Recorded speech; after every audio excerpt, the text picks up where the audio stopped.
I always thought I was fat. I was weighing myself all the time. And even though the number was, I thought that like the number was lying to me. I didn't think that I really looked like I weighed that little. Senior Victoria Taylor struggled with restrictive eating her first year at Washington and Lee. I had complete and total control over everything I was eating. And I felt like I didn't fit in here. I was really depressed, and I couldn't control the fact that I didn't fit in socially, but I could control what I was putting into my mouth. In her junior year, Taylor says she began binge eating. I mean, a lot of my good friends knew what was going on, and they were all amazingly supportive, but I was so scared about coming back to the school because I know it, because I hear people talk, and I know how they are when people lose weight or gain weight and how they talk about them and everything. And I mean, it's human nature, and we're girls, especially like at Surratt lunch, you'll hear like, oh my God, have you seen how much weight she gained, or what's up with her, what's her problem? So I was scared that it was, I don't know, just that people were going to be like, what's her problem? Like, why did she like lose all self-control? And But she's not the only one struggling with an eating disorder on this campus. At W&L, eating disorders are 3 times more prevalent than at other colleges and universities, according to a recent survey done by the National College Health Assessment. Director of Student Health and Counseling Jane Horton attributes this high percentage to the very nature of the school. We often see anorexia associated with really people who are very driven to achieve academically, very type A, very perfectionistic, and I think that this environment fosters those kind of behaviors in students. According to Dr. Horton, eating disorders fall into 3 categories, but it's not unusual to encounter symptoms of all 3.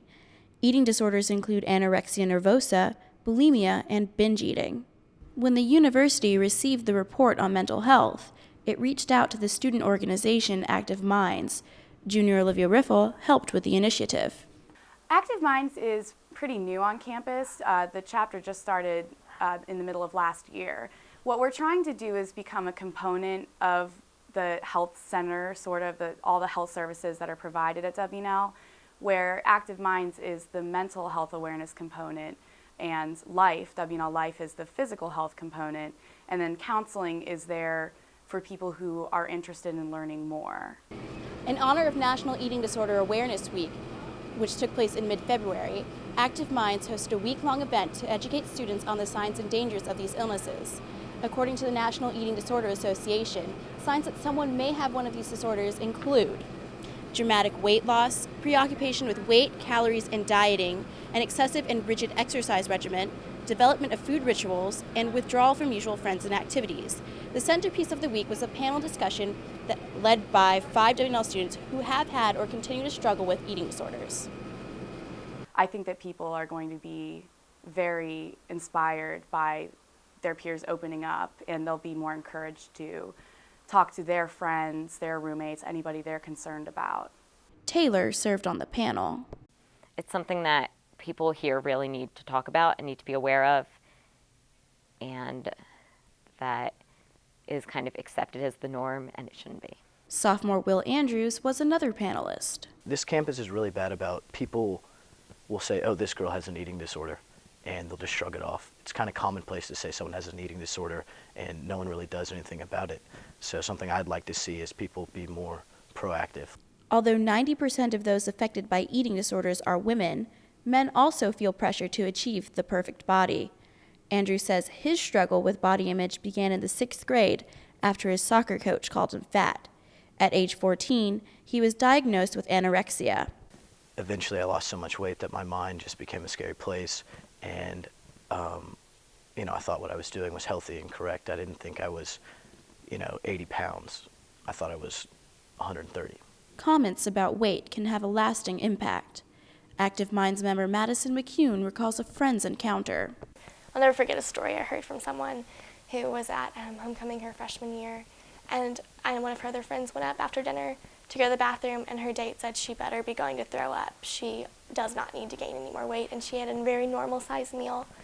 And I'm not saying all guys say that. That's certainly, hopefully, a very isolated incident, but the fact that things like that happen certainly doesn't aid at all in girls feeling okay if guys are pressuring or saying they have to be thin. And so again, not all of them, but the fact that that is here at all certainly is a detriment. While women tend to focus on slimming down, Andrews says men focus their efforts on buffing up. Guys don't really have a problem, I wouldn't say with eating disorders, but in the way they compulsively work out or the way they abuse things like performance-enhancing drugs, kind of like protein. They use them in a wrong way, or no explode. They'll take a bunch of that. I think it just has a bunch of caffeine and makes you get you jacked up before you work out, and people abuse that. Nationally, 24 million people battle anorexia, bulimia, and binge eating, according to the National College Health Assessment, but only 1/3 of these people will receive professional care. Washington and Lee has a number of resources available.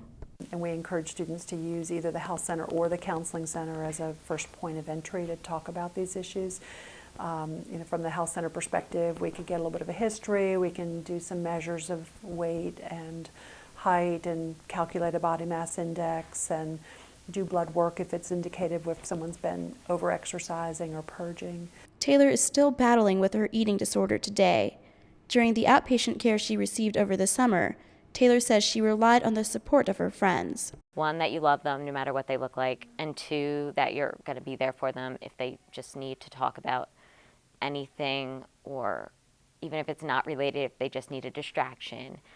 Things like that. That's so much better than accusing someone, than sitting down and being like, you have an eating disorder. You need to just eat and suck it up, because if it was that easy, nobody would have an eating disorder. If people could just start eating or stop purging, then we wouldn't have this problem. For the Lexington Times, I'm Deandra Spichak with Becky Michael, Morgan Holt, Sage and Courtney Reidenhauer.